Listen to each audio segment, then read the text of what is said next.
A granddaughter tries to speak with her grandfather, but the family's pet raven answers. What the bird repeats on the phone reveals a truth so dark about her father's new wife that the granddaughter panics, realizing the imminent danger. The phone slipped from Clara's hands, hitting the floor with a dull thud that echoed in the suffocating silence of her apartment. The sound of the words repeated by the raven still pierced her ears, each syllable a stake driven into her chest. "If he tries again, I swear he'll regret it. He won't see a dime, you useless old man." The voice, though mimicked by a bird, was unmistakable. The cold, calculating voice of Lucia, her stepmother. A chill ran down Clara's spine, paralyzing her for an instant.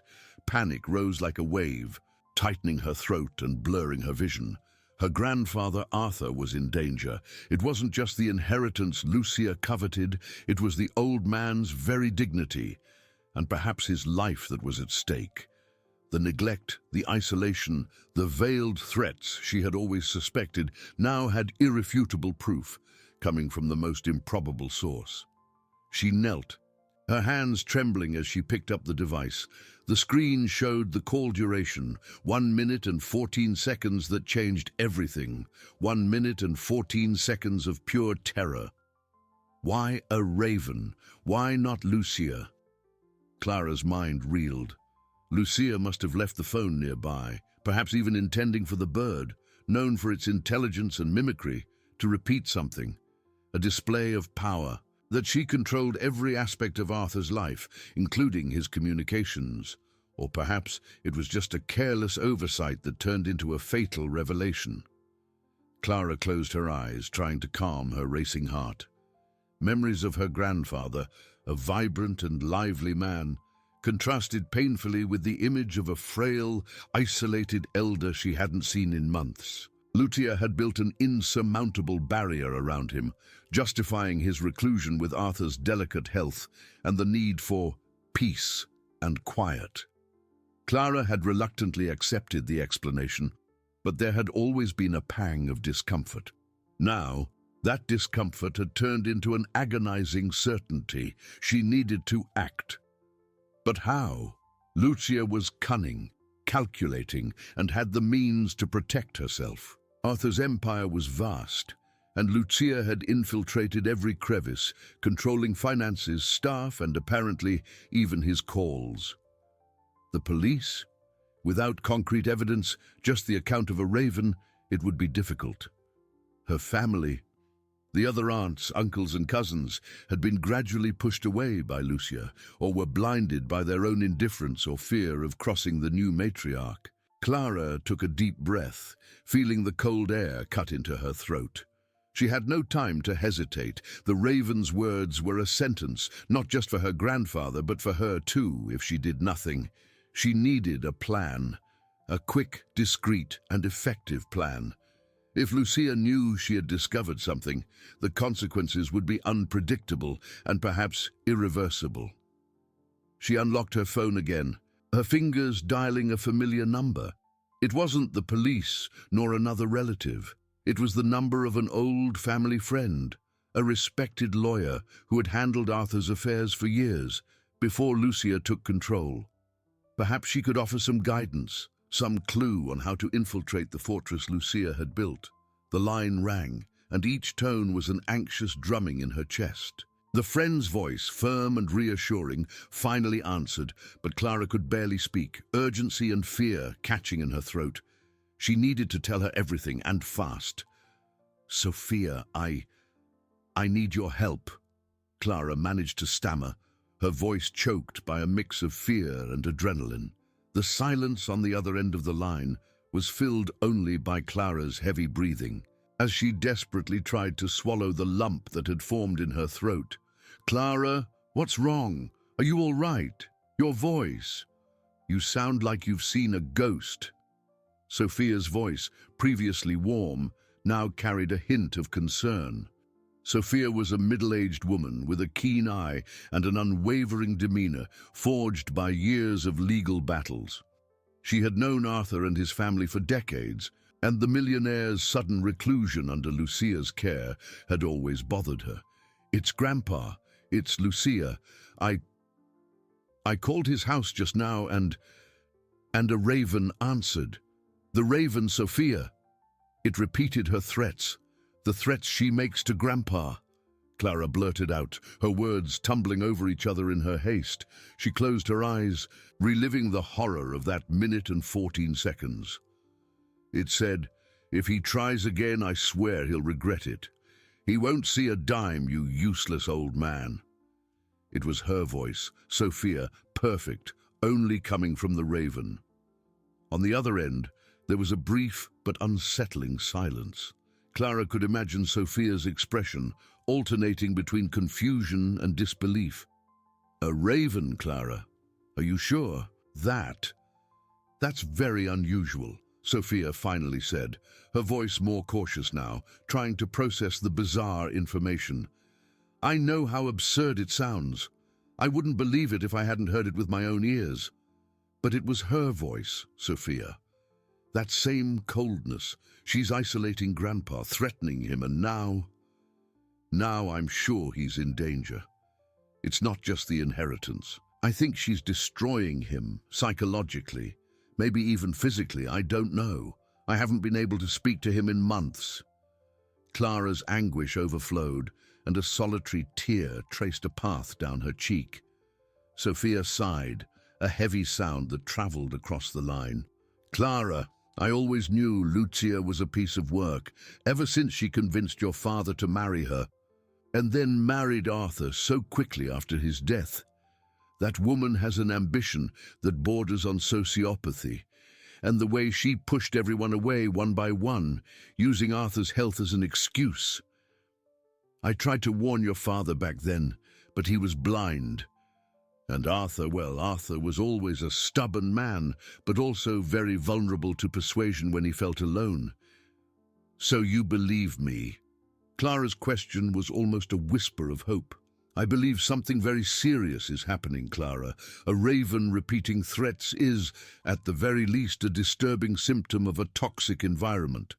Legally, the raven witness has no weight, of course, but the pattern of isolation, the denial of access to family, the sudden changes in Arthur's documents, all of that was already cause for concern.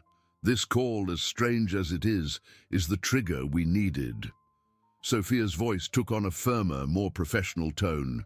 "You did the right thing by calling me. We can't waste time." "What can we do?" "She's so powerful, Sophia. She controls everything there. The staff, the accounts. She has Grandpa cornered." "We need concrete evidence, Clara. We can't just invade the property or accuse her out of the blue. Lucia is smart, but there are ways.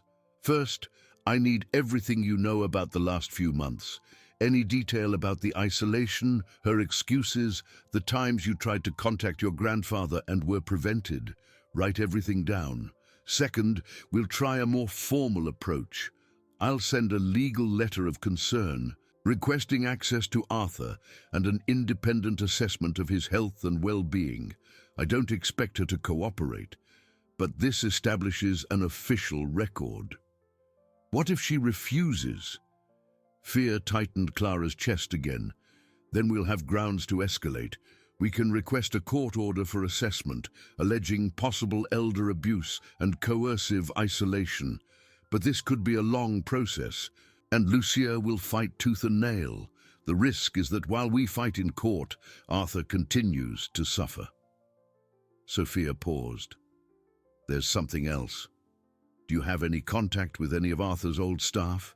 Anyone Lucia hasn't managed to get rid of? Clara thought. Most had been replaced by people loyal to Lucia, but there was one. Margot, the old housekeeper. She was fired about 6 months ago out of the blue. Lucia said she was too old, but Margot was always incredibly efficient and loyal to Grandpa. Maybe she knows something. Excellent. Try to contact her with extreme discretion. Don't mention the Raven, just that you're worried about Arthur and need information about the situation at the house. Anything she might have seen or heard could be crucial, but be very careful, Clara. If Lucia knows we're investigating, she might anticipate our moves and complicate things even further. A new kind of determination began to settle in Clara, replacing the initial panic. Sophia's voice was a balm, a plan of action that pulled Clara from the paralysis of fear. "I'll do it, Sophia. I'll do whatever it takes." "I know you will, dear. Stay calm, but act fast, and keep me informed every step of the way. This will be a difficult battle, but Arthur deserves for us to fight for him. Start with Margot. And remember, discretion is key. We can't give Lucia any advantage." The call ended, but the silence that followed was no longer the suffocating silence from before. It was a silence charged with purpose, of a nascent plan. Clara picked up the phone again, her fingers, though still trembling, now dialing a new number, that of the old housekeeper Margot, with renewed urgency. The battle for her grandfather had just begun. Clara felt a shiver run down her spine as the silence on the phone line deepened. She needed Margot. The old housekeeper, a woman of grit and unquestionable loyalty, was the only hope for an inside witness, someone who could illuminate the dark corners of Arthur's house. Clara scrolled through her contact list, the name Margot, old housekeeper, resurfacing from a past that felt increasingly distant, a time before Lucia transformed her grandfather's home into an impenetrable fortress. Her fingers, still slightly trembling, touched the screen, and the line began to ring. Each ring was a dull thud in her chest, a reminder of the urgency that consumed her. What would Margot know? Lucia was a master at silencing people, at replacing them with more pliable pieces on her chessboard. Would there be a risk for Margot in speaking out? Clara took a deep breath, trying to push away the wave of anxiety. It was a risk they had to take. The voice that answered was tired but firm, with a soft rural accent. "Hello? Margot? It's Clara, Mr. Arthur's granddaughter," Clara said, her voice a little softer than necessary, trying to convey trust, not alarm. There was a pause on the other end, a sound of contained surprise. "Clara, my dear, what a surprise. It's been so long. How are you?" Margot's voice, though surprised, carried genuine warmth. "I'm well as can be expected, Margot, but I'm very worried about Grandpa, about Mr. Arthur." Clara chose her words carefully, remembering Sophia's warning about discretion. "I haven't been able to speak to him in months.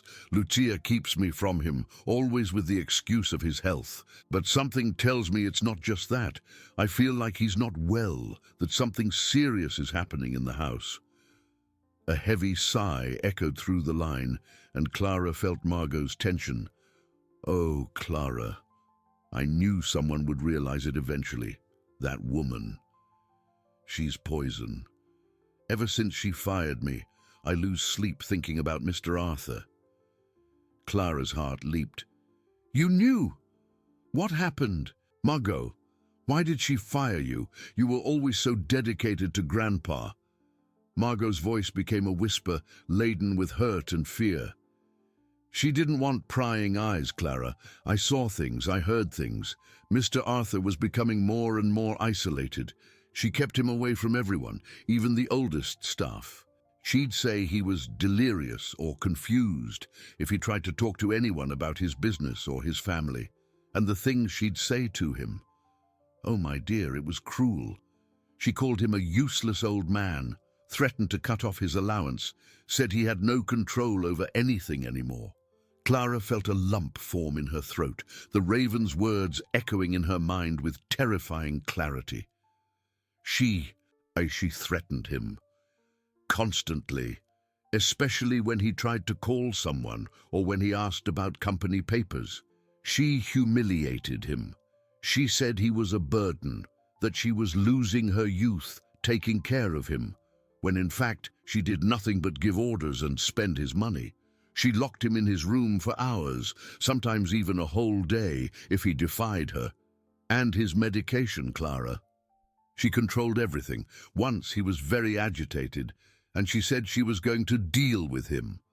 I didn't see what she did, but afterward he was drowsy and apathetic for days. I was scared, Clara. I was very scared. For him and for myself.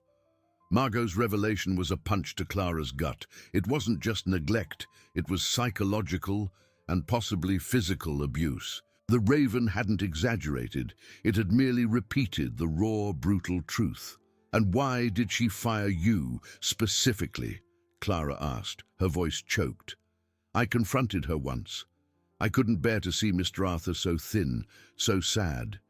He was sitting alone in the dining room, and she was on the phone, laughing loudly about some expensive purchase. I told her it wasn't right to treat a man like him that way. She looked at me with those cold eyes and said I was a meddler and that my time was up. The next day, I was on the street without warning, without anything. She said I was too old for the pace of the house. But I know the truth. Margot's lament was palpable. Margot, this is crucial. Would you be willing to tell this to a lawyer? To Sophia? She's helping me try to get Grandpa out of there. We need witnesses. There was a long silence, filled only by the sound of Margot's trembling breath. Clara waited, her heart pounding.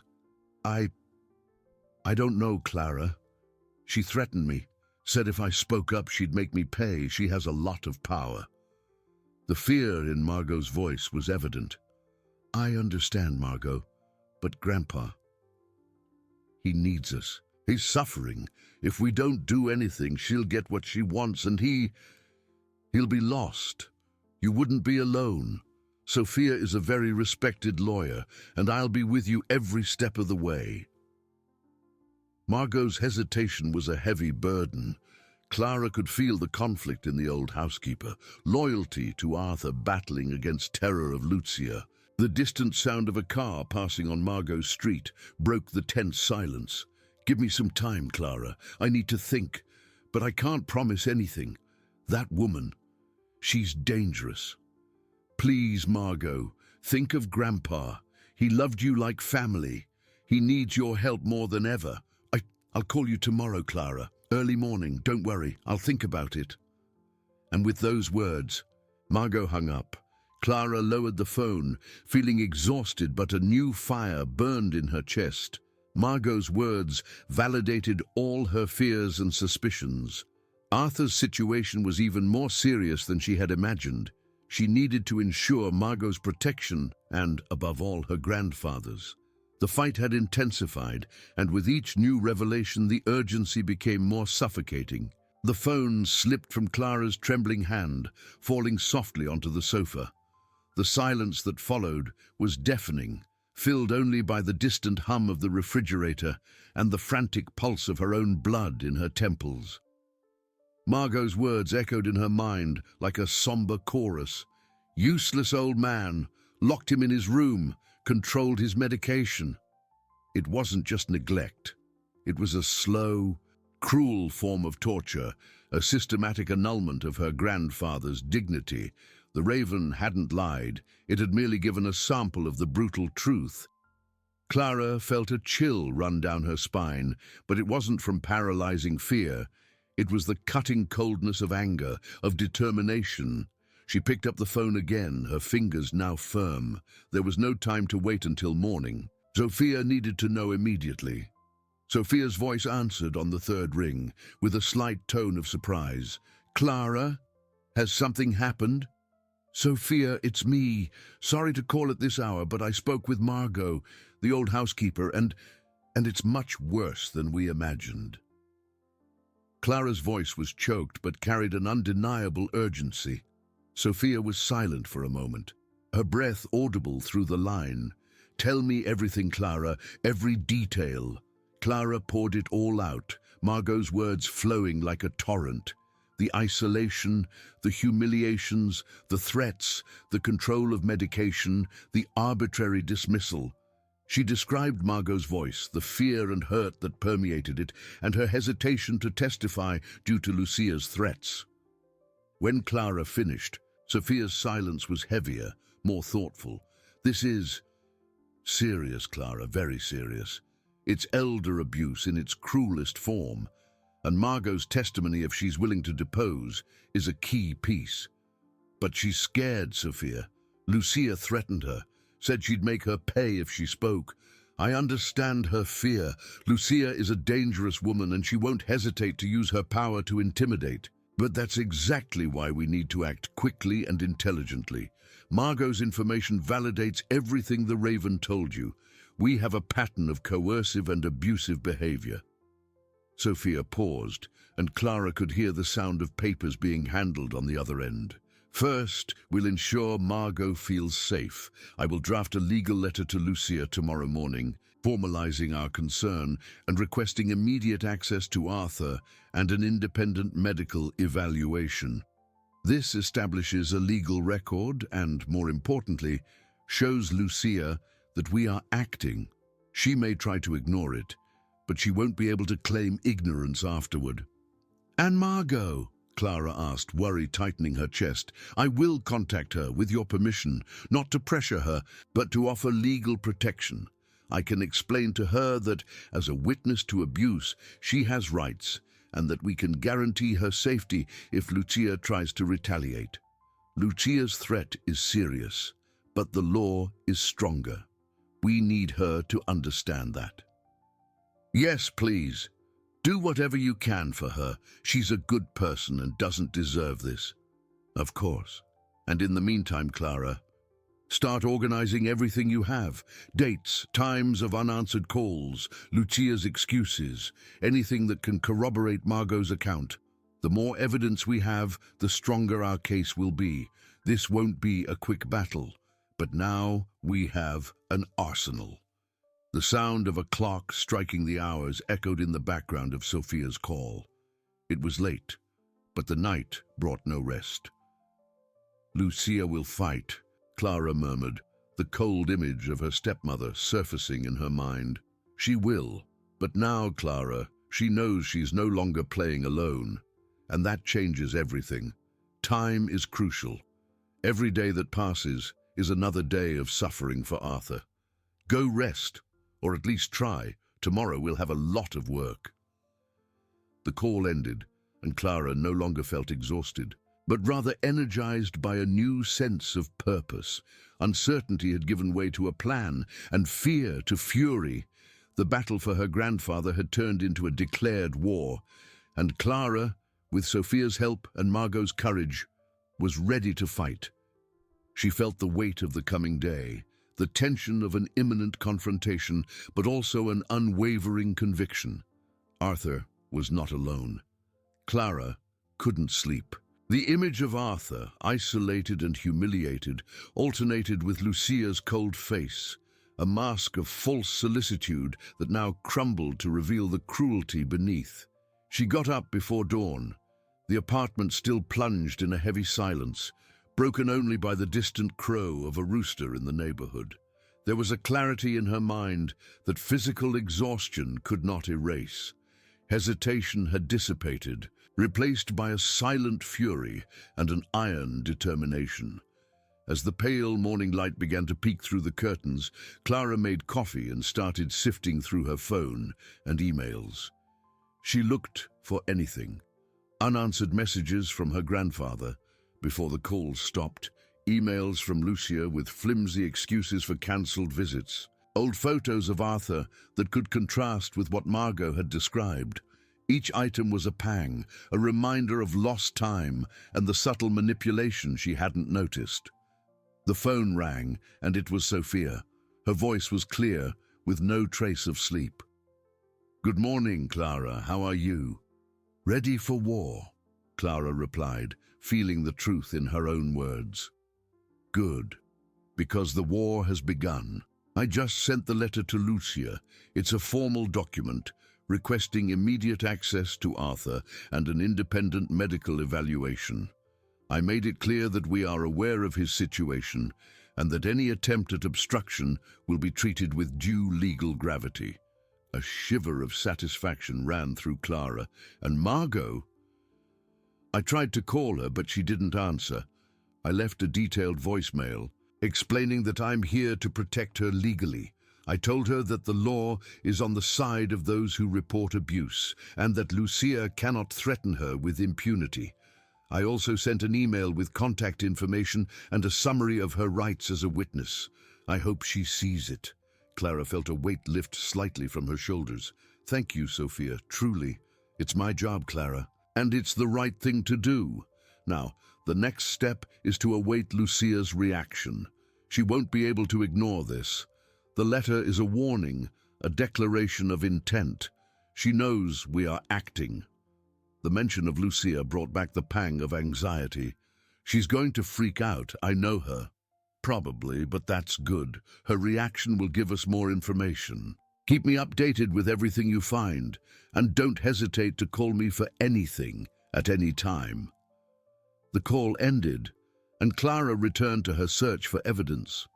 She found a photo of Arthur from 2 years ago, smiling, with eyes full of life. Beside it, a more recent image, taken by Lucia and sent in an email with the excuse, "Grandpa's a little tired today." The difference was shocking. Arthur looked smaller, his eyes dull, his smile forced. The contrast was silent proof of the degradation of his health.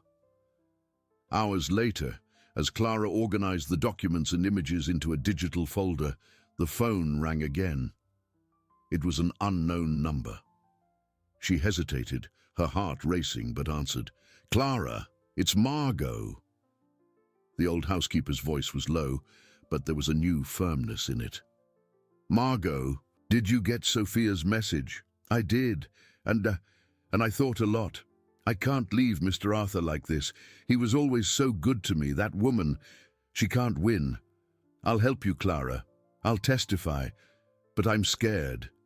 Relief flooded Clara, so potent she had to sit down. "You are incredibly brave, Margot. Sophia will ensure your safety. She's a brilliant lawyer. You won't be alone, I promise." "I know. I trust you, Clara, and I trust Sophia. Just need you to know how cruel she can be. She won't stop at anything." "We know, Margot, but we won't stop either. Not now." As Clara spoke, a familiar sound scratched at the window. She looked up and saw the raven perched on the sill, watching her with its dark, intelligent eyes. It seemed like a silent guardian, a confirmation that her decision was the right one.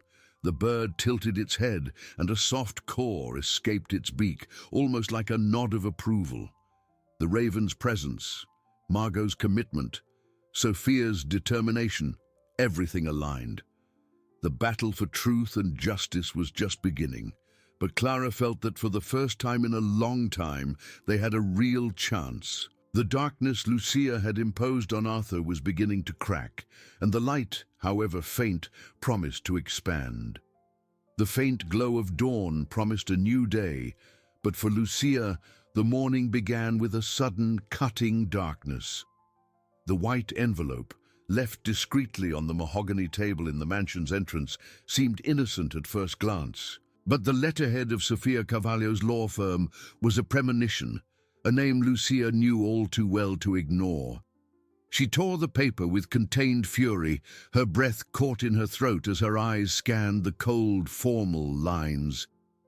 Concern for Arthur Almeida's well-being. Request for immediate access. Independent medical evaluation. Obstruction will be treated with due legal gravity. The words danced before her eyes, each one a direct blow to her carefully constructed facade. A cold rage spread through her chest, more potent than anything she had felt in years. Clara, the audacious girl, and Sophia, the meddling lawyer. They had crossed the line. She crumpled the letter in her hand, her knuckles white. The sound of the paper being crushed was the only noise amidst the oppressive silence of the house. How dare they? She had worked tirelessly to keep Arthur under her control, to secure her future. And now, because of a gossiping housekeeper and a sentimental granddaughter, everything was threatened. Lucia threw the crumpled letter onto the coffee table, her eyes fixed on Arthur's bedroom door. He was inside, unaware of the storm brewing around him. Or perhaps not. Perhaps he knew somehow that the outside world was finally stirring.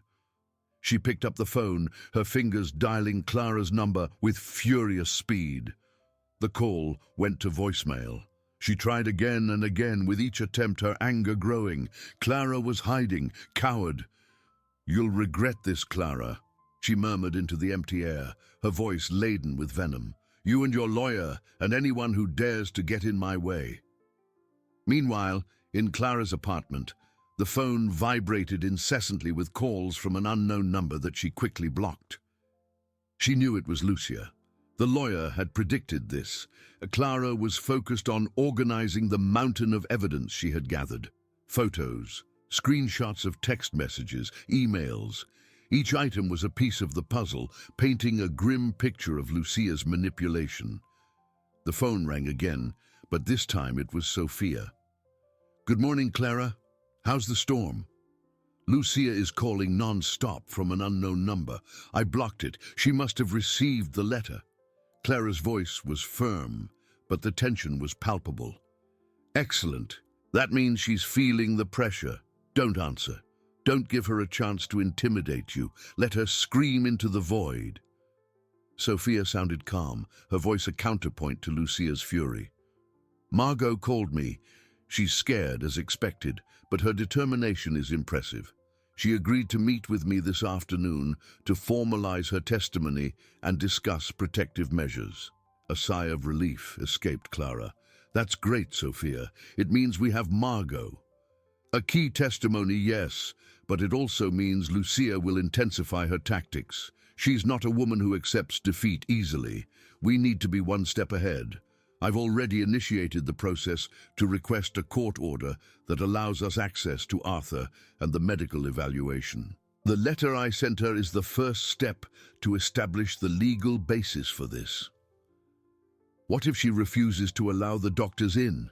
Clara asked, her concern returning. "She won't have a choice if the court order is issued. That's why Margot's testimony is so crucial. It validates the urgency and the need for intervention. In the meantime, Clara, we need more. Anything that shows Arthur's decline under Lucia's care, any evidence of isolation or manipulation." Clara nodded, even though she knew Sophia couldn't see her. "I'm sifting through everything. I found some emails from Lucia cancelling visits and old photos of Grandpa that show how much he's changed. Great. Keep it up. Every bit counts, and stay alert.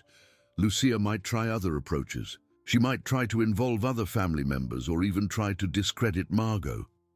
A chilling thought struck Clara. She might try to do something to Grandpa. Sophia's silence on the line lasted a little longer than usual. "It's a valid concern, Clara. That's why we need to act with maximum speed. The court order will be our #1 priority. The faster we get access to Arthur, the faster we can ensure his safety and initiate any necessary treatment." The conversation ended, and Clara felt the weight of responsibility, but also a new wave of determination. War had been declared, and Lucia had fired her first shots of anger and intimidation. But Clara had Sophia, she had Margot, and she had the truth. She looked out the window where the raven used to perch. The bird wasn't there now, but its presence still seemed to hang in the air, a silent reminder of the catalyst for it all. The raven's hoarse voice, mimicking Lucia's threats, had been the first link in the chain of events now unfolding. It had been the harbinger of a brutal truth, and now Clara felt like the executor of that truth. Hours passed, and the morning sun gave way to the intense midday glare. Clara was immersed in her work, the apartment silent, except for the soft click of the keyboard. Suddenly, a sharp, metallic sound tore through the air. It was the doorbell. Not once, but several times, insistent and aggressive. Clara's heart pounded. It wasn't the mailman. It was Lucia. She stood up, her eyes fixed on the door. Her muscles tense. The door was solid wood, but it seemed thin against the intensity of the sound. A voice, muffled but unmistakable, began to shout from outside. "Clara, I know you're in there. Open this door right now." Lucia's voice was sharp, full of fury. "You don't know who you're messing with. You'll regret every second of this." Clara backed away, her hand trembling slightly as she picked up her cell phone. She dialed Sophia's number. The lawyer answered on the first ring. "Clara, has something happened?" "It's Lucia," Clara whispered, her voice tense. "She's at my door. She's screaming and banging." A brief silence, then Sophia's calm voice. "Don't open the door, Clara. Under no circumstances. She's trying to intimidate you. Stay calm. You're safe inside. Record everything you can. If she continues, call the police for disturbing the peace. I'll call the station right now and inform them about the situation and the letter we sent." The banging on the door intensified, and Lucia's screams became more hysterical. "You ungrateful traitor! I'll destroy you! I'll make sure you never see another penny of your grandfather's money. And Margot, that old gossiping hag, will pay dearly for this." Clara felt a shiver run down her spine as she heard Margot's name. Lucia wasn't just trying to intimidate her. She was revealing her desperation, her cruelty. Clara began recording Lucia's voice, evidence of her fury and threats. With each word, Clara's determination solidified. There was no turning back. The Raven had started a revolution, and Clara was ready to lead it. With each word uttered by Lucia, the door seemed to shrink, unable to contain the fury radiating from outside. Clara felt her heart pound in her ribs, not just from fear, but from a cold, growing anger. Lucia wasn't just threatening, she was exposing herself, revealing the extent of her cruelty and desperation.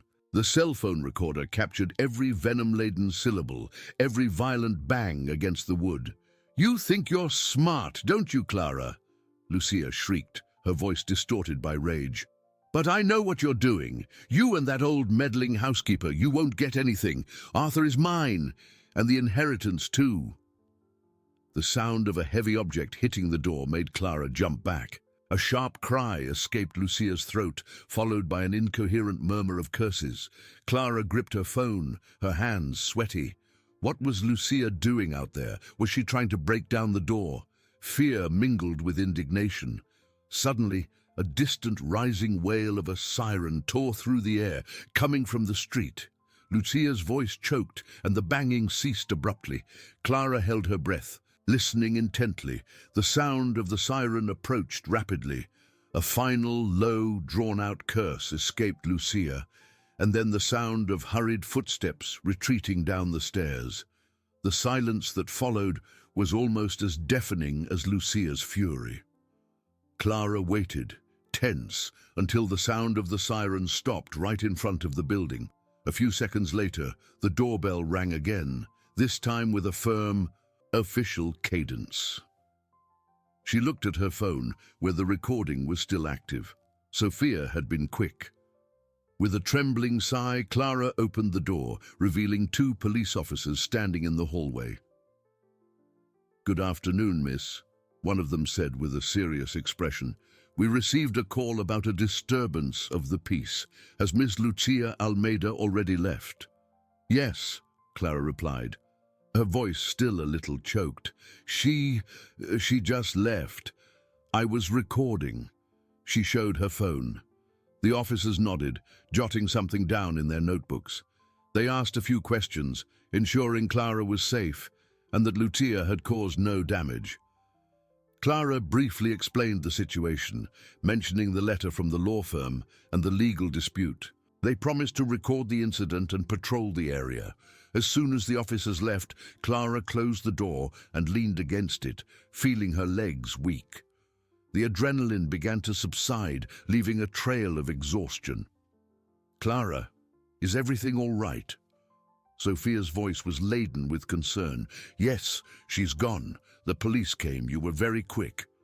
I knew she wouldn't hesitate to come after you. She's desperate.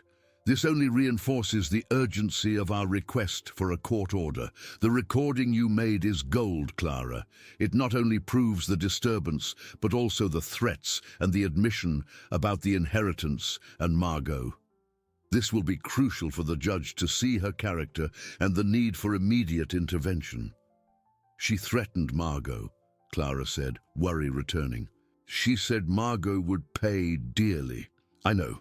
I've already arranged for a discreet security team to accompany Margot from now on. She's safe, don't worry. But we need to act fast, Clara. Lucia is cornered, and cornered people are the most dangerous. My biggest fear is that she'll try to do something to Arthur before we can reach him. Clara's stomach churned. I thought the same. If she feels she's losing control. Exactly.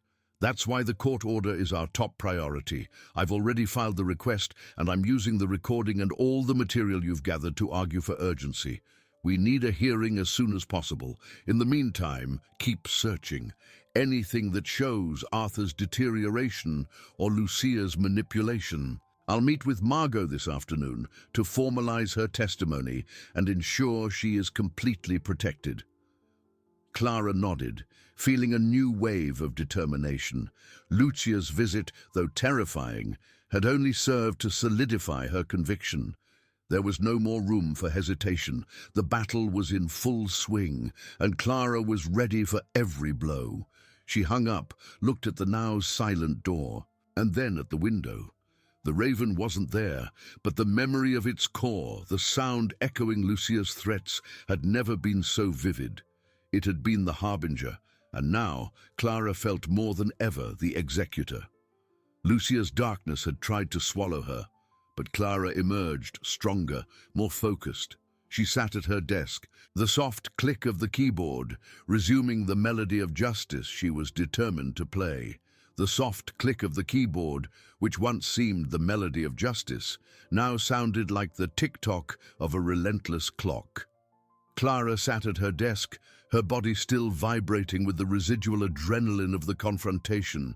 Lucia's fury had been a whirlwind, but instead of knocking her down, it had only solidified her foundation. The recording on her phone was irrefutable proof, a frozen scream of desperation and malice. She forced herself to breathe deeply, the smell of wood and dust in the apartment filling her lungs. The door, once the target of Lucia's violence, now seemed like a shield, but a shield that she knew could be breached by cruelty. Sophia's words echoed in her mind. Cornered people are the most dangerous. And Lucia was cornered. Clara returned to the documents, to the email she had found. There was a pattern, a meticulously woven web of isolation and control. Cancellations of visits, flimsy excuses for Arthur's absence from family events, the gradual removal of his old staff, replaced by people Lucia trusted. She found a series of bank transfers from one of Arthur's accounts to Lucia's personal account, disguised as household expenses or investments, but with amounts that seemed excessive. A new sound, different from the keyboard, cut through the silence. It was her cell phone vibrating on the desk. It was Sophia. Clara, we have news. The court order for access for medical evaluation has been issued. It's an important victory, but we still need the hearing date for the conservatorship request. The judge was convinced by the urgency and the evidence we presented, especially Lucia's recording. That was decisive. Sophia's voice was tense, but with a tone of relief. That's great, Sophia. And Margot? Clara asked, worry returning. Margot is fine. My security team is already with her. I just left my meeting with her. Her testimony is powerful, Clara. She detailed years of manipulation, Arthur's decline, and Lucia's veiled threats. The way Lucia used the raven to intimidate Arthur, and then how the raven turned it against Lucia. It's a narrative the judge needed to hear. Clara felt a shiver. The raven. She looked at the window where the bird used to perch. It wasn't there. And Grandpa? When can we see him? Sophia's silence lasted a little longer than usual. That's the part that worries me. The court order guarantees access for a medical team, but Lucia can still try to delay or create obstacles. And there's the risk, Clara, the risk that she'll do something before we can get to him. A knot tightened in Clara's stomach. Do you think she might try to take him away, or something worse? I can't rule anything out. Lucia has nothing left to lose, or at least that's what she thinks. She's desperate, That's why the medical team will attempt access tomorrow morning. It will be a surprise to prevent Lucia from having time to react. They will have a court order and the police on standby in case of resistance. The news brought a wave of hope, but also a dizzying sense of imminent danger. Tomorrow. So close, yet still so far. "I'll keep looking for more evidence," Clara said, her voice firm. "Anything that can help show what she did to him, or that can predict what she will do." "Do that, Clara. Every detail matters. And keep your phone close. If Lucia tries anything, record it. Don't hesitate to call the police. You are a fundamental part of all this." Sophia said goodbye, and Clara hung up. The phone screen still displayed the recording of Lucia's fury. The angry voice, the threats, the implicit confession of control over Arthur and the inheritance. It was a vivid reminder of the battle being fought. She stood up and walked to the window. The afternoon sun painted the city's rooftops with golden hues, but the beauty outside contrasted with the darkness unfolding in her family's life. A movement in the tree opposite caught her attention. A dark, familiar shape, the raven. It was there, perched on a high branch, observing the apartment with its black, penetrating eyes. Clara felt a chill and, at the same time, a strange sense of companionship. The bird had not only been the harbinger, it was a constant reminder of what was at stake. Its silent presence seemed to encourage her, an ancient observer of the justice that was about to be served. Tomorrow's dawn would bring the next phase of the war, and Clara was ready to face it, with the shadow of the raven hovering like an omen. Dawn arrived, not with the gentle promise of a new day, but with the sharp tension of a rope about to snap. Clara hadn't slept well, each hour on the digital clock seeming a reminder of what was at stake. The smell of fresh coffee in the air couldn't drown out the knot in her stomach. She dressed in simple, practical clothes, as if preparing for battle, though her arena was the waiting room of her own anxiety. She walked to the window. The raven wasn't there. The city slowly woke, the first rays of sun painting the sky a pale pink that would soon be swallowed by vibrant blue. The beauty outside seemed a cruel contrast to the darkness nestled in her heart. She felt the weight of the silence, the absence of news, the waiting that consumed every fiber of her being. The phone, once an object of salvation, now lay on the table like a harbinger of uncertain fates. Every vibration of her own body was mistaken for the device's ring. She tried to concentrate, to revisit the documents once more, but the words danced before her, meaningless. Her mind was with Arthur, with the image of him, fragile and defenseless, in Lucia's hands. Suddenly her cell phone vibrated, a jarring sound that made her jump. It was Sophia. Clara answered, her voice choked with anticipation. "Clara, we're here. We just got in." Sophia's voice was tense, but with a tone of contained relief. "And Lucia and Grandpa?" Clara could barely breathe. Lucia tried everything. She screamed, threatened, tried to prevent the medical team and the court officers from entering. She refused to open the door. We had to force it. It was pandemonium. The police had to intervene to restrain her. She's furious, Clara, uncontrollable. But we succeeded. A heavy sigh escaped Clara's lips. "And Grandpa, how is he?" Sophia's silence returned, heavier this time. He's not well, Clara. The medical team is evaluating him now. He's very debilitated, disoriented. There are clear signs of severe neglect. The place, it's desolate. His room is in deplorable condition, and he seems to have lost a lot of weight. A wave of nausea hit Clara. The images Sophia didn't explicitly describe formed in her mind, more vivid and painful than any visual detail could be. The pain in her chest was almost physical, a mix of anger and sadness. He, her strong and vibrant grandfather, reduced to this. She did this to him," Clara whispered, her voice laden with a cold fury. "Yes, Clara, she did. But now it's over. The team is taking care of him. We'll need to take him to a hospital for a more complete evaluation and for him to receive the care he deserves. The doctor's preliminary report will be crucial for the conservatorship request. And Lucia, where is she? The police took her in for questioning. She's being accused of obstruction of justice, and with the evidence of Arthur's condition, things will go very badly for her. The recording you made was crucial for the search warrant and for the police's swift action. Clara felt a mix of relief and a strange melancholy. Justice was being served, but at a terrible cost to her grandfather. The distant sound of a siren cut through the morning air, a lament that seemed to echo her own pain. "I need to see him, Sophia, as soon as possible." "Of course, Clara. As soon as he's stable in the hospital, you'll be the first to know. For now, his health is the priority. And be prepared. The legal battle isn't over yet, but the worst of it, the neglect and abuse, that is ending." Sophia hung up, and Clara remained motionless, the phone still in her hand. The sun now shone brightly, but the warmth it brought could not warm the emptiness in her chest. The war had not yet ended, but the first and most crucial battle had been won. Arthur was safe, but the extent of the damage, the depth of Lucia's cruelty, still needed to be revealed. A raven cawed in the distance, a hoarse sound that seemed like a lament, a silent farewell to the darkness that was finally beginning to dissipate.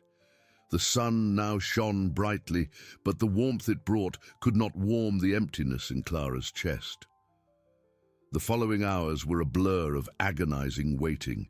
Clara tried to keep busy, but every file on her computer, every email, seemed insignificant compared to the image of her grandfather, debilitated and disoriented. The apartment was silent, a silence that was once a refuge, now a burden. She found herself looking out the window, expecting to see the dark shape of the raven, but it didn't appear. Its absence was a reminder that, however much justice was in motion, the path to Arthur's healing would be long and uncertain. The phone rang again, making her jump. It was Sophia. "Clara, he's at Santa Clara Hospital. We've stabilized the situation, but he'll need intensive care for a while. The doctors want you to see him. Family presence is important, even if he's not fully conscious." Clara felt a mix of relief and chilling terror to see Arthur, the raw truth of Lucia's devastation. The taxi glided through the busy streets, but Clara barely registered the outside world. Her mind was on Arthur, on how she would find him. Sophia's words echoed: severe neglect, disoriented, lost a lot of weight. She clasped her hands, feeling her fingertips tingle. Upon arriving at the hospital, the smell of antiseptic and the contained bustle of the corridors enveloped her. Sophia was waiting for her in the lobby, her face marked by tension, but with a glint of determination in her eyes. "He's in room 305. The medical team is finishing some tests. They want to talk to you first." The doctor, a woman with a serious demeanor and a soft voice, explained the situation. "Mr. Arthur is in a severe state of malnutrition and dehydration. There are signs of muscle atrophy due to prolonged immobility and, most concerning, indications of severe psychological stress. He presents memory lapses and periods of confusion. It's a complex picture, Clara. It will take time for him to recover, and we cannot predict the full extent of neurological or cognitive damage." The doctor's words were a punch to Clara's stomach. There was no blood, no visible physical injuries, but the description was of a cruelty that transcended the physical, a slow and silent torture. When the door to room 305 opened, Clara felt the air thin in her lungs. Arthur lay in bed, small and fragile under the white sheets. A tangle of thin tubes connected him to machines that emitted soft, rhythmic sounds. His face, once strong and wrinkled by laughter, was pale and sunken, his eyes closed. He seemed to have aged 20 years in a few months. The constant sound of the heart monitor filled the room, an insistent reminder of his life hanging by a thread. Hot tears streamed down Clara's face. She approached the bed, extending her trembling hand to touch his. His skin was cold and dry. "Grandpa," she whispered, her voice choked. Arthur's eyes slowly opened, cloudy and distant. He blinked, trying to focus. For an instant, Clara saw a flash of recognition, a fleeting glimpse of her grandfather there. A slight squeeze of her hand. "Clara." His voice was a hoarse whisper, almost inaudible, laden with a pain Clara couldn't even imagine. That single sound, her name, was enough to break Clara's heart and at the same time rekindle her fury. Lucia had stolen so much from him, so much from the family, but she hadn't managed to completely extinguish the flame in Arthur.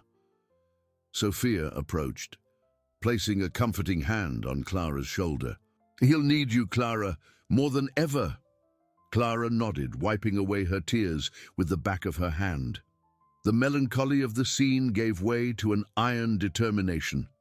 Lucia's legal battle was just beginning, and Clara swore there would be no mercy. Lucia would pay for every day, every moment of suffering she inflicted on Arthur. As she moved away from the bed, a familiar sound caught her attention, a distant caw coming from somewhere outside the hospital window. The raven. It was there, perhaps not in its physical form, but in its spirit, a silent guardian, a reminder that justice, though painful, was finally being served. The darkness was beginning to dissipate, but it left behind deep wounds that would take time to heal. The raven's caw, a lament that seemed a promise, resonated in Clara's mind as she moved away from Arthur's bed. That hoarse whisper, "Clara," was an open wound, but also a catalyst. The pain transformed into a cold fury, an inextinguishable flame that burned in her chest. Lucia had crossed a line of no return. "He will recover, Sophia." "I know he will," Clara affirmed, more to herself than to her friend. Her voice choked but firm. Sophia squeezed Clara's hand. "Yes, he will, and you'll be by his side, but now we need to act. The medical report is devastating. It's the proof we needed for the conservatorship and for the charges against Lucia. The doctors are already preparing everything." Clara nodded, her eyes fixed on Arthur's room door. "And Lucia? Is she still at the police station?" "Yes. She refused to cooperate, screamed, threatened the police. But it was no use. The search warrant and Arthur's condition are irrefutable. In addition to obstruction of justice, she will be formally charged with abandonment of a dependent person, mistreatment, and most likely attempted fraud. The prosecutor is already aware of the situation and is building the case." A chill ran down Clara's spine. "Attempted fraud? What do you mean?" "The legal team you hired is already working on it. With Arthur's condition and the clear manipulation, the validity of any document signed by him under duress or in his debilitated state will be questioned. The inheritance Lucia coveted so much is now at real risk. What she did to get it is what will make her lose everything." Clara closed her eyes for an instant, imagining the scene at the police station. Lucia, furious, her mask of false concern shattered, revealing the monstrosity hidden beneath it. The satisfaction of knowing Lucia would face the consequences of her actions was bitter, mixed with the pain of seeing the price Arthur paid. "I want her to pay for every second of suffering he endured," Clara said, her voice low, but charged with an intensity that surprised even Sophia. "There will be no mercy." "There will not," Sophia agreed, her own voice hardening. "Our legal team is relentless. And your recording, Clara, the Raven's recording. It's the clincher. It's proof of the manipulation, of the veiled threat she imposed on Arthur and which you used to expose the truth. No one will believe her lies now." The image of the raven came to Clara's mind, the bird that with its intelligence and cunning had unraveled Lucia's web of lies and cruelty. An unexpected guardian, a harbinger of justice. The following hours were filled with meetings with doctors, lawyers, and even social workers who began to document Arthur's case. Every detail of Lucia's neglect was exposed. Every word from the medical team was a new blow to Clara's heart, but also a new brick in the wall that would be built against the villain. As night fell, bringing with it a serenity that Clara's heart could not yet feel, she prepared to go home. The image of Arthur, fragile but with that flash of recognition, was the anchor that held her steady. In the hospital lobby, before leaving, Clara looked out the window. The city was lit up, but the darkness of the night still lingered. A familiar sound, a hoarse caw, cut through the silence outside.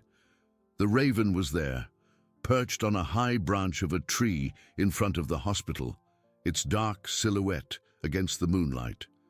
It was no longer just a bird. It was a symbol, a reminder that, even in the deepest shadows, truth always finds a way to come to light, and with it, justice. Clara felt a warmth in her chest, a mixture of gratitude and renewed determination. The battle for Arthur's recovery would be long, and the legal war against Lucia relentless. But she was not alone, and the raven, her silent accomplice, watched. The fresh night air outside the hospital brought a cutting clarity to Clara's mind. The raven's caw had been an echo of her own soul, a silent cry that the truth finally had been unearthed. In the taxi on the way home, the glow of the city lights was a blur, her emotions a storm. Arthur's fragility, the doctor's words, the whisper of his name, everything mingled with Lucia's cold, calculating image. Anger was a fire that consumed her, but beneath it, a new layer of determination solidified. Upon arriving at her apartment, the silence was oppressive. She dialed Sophia's number, needing more than just an update. She needed an anchor. "Sophia, any news on Lucia?" Clara asked, her voice tense. "She was formally charged a few hours ago," Sophia replied, her voice laden with understandable exhaustion. "Abandonment of a dependent person, mistreatment, attempted fraud, and obstruction of justice. She continues to deny everything, of course, says it's a conspiracy, that she's being framed. But Arthur's medical report is irrefutable. And your recording, Clara. It's the clincher. The prosecutor is confident." Clara felt a shiver. She'll try everything to get away with it. "Yes, and that's why our legal team is working non-stop. They're analyzing every document, every transaction. We discovered that Lucia tried to accelerate the transfer of Arthur's assets in recent weeks, taking advantage of his condition. But with the conservatorship now underway and the medical report proving his incapacity, all of that will be reversed. Not only will she not get the inheritance, but she'll have to return what she may have already diverted." The news brought a wave of satisfaction, bitter but present. Lucia was losing everything she had plotted to gain. Justice, though slow, was moving with relentless force. "And Arthur?" Clara asked, concern returning to her voice. "He spent the night stable. The doctors are optimistic about his physical recovery, but the mental part, it will be a long and uncertain road. But he's alive, Clara, and that's what's most important now. He'll need you, your constant support." Clara closed her eyes, imagining Arthur, still so fragile. Guilt gnawed at her, the thought of how long he had suffered alone. But she couldn't afford to crumble now. Arthur needed her strong. In the following days, Clara's life transformed into a marathon. Mornings were spent at the hospital, reading to Arthur, talking to him, even if he only responded with a slow blink or a slight squeeze of her hand. With each visit, she tried to bring a piece of the outside world to him, describing the leaves falling from the trees, the day's news, the promise of a future where he would be safe and loved. Afternoons were dedicated to meetings with lawyers, prosecutors, and social workers, building the case against Lucia, ensuring that every piece of the puzzle fit perfectly.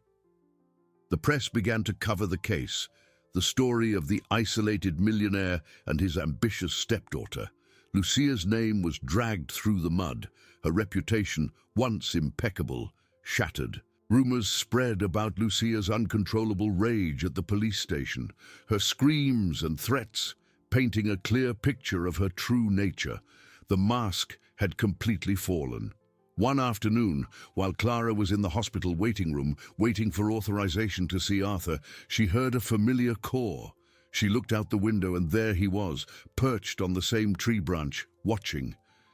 The raven. He was no longer a harbinger of darkness, but a symbol of vigilance, a reminder that truth, once revealed, could not be hidden again. The raven's presence brought a strange and profound sense of peace to Clara. He had been the catalyst, the messenger who spurred her to act. Now he was the silent guardian, witness to the justice unfolding. The darkness was receding, not without leaving deep scars, but light was finally prevailing. The legal battle was far from over, and Arthur's recovery would be an arduous path. But Clara knew they were not alone.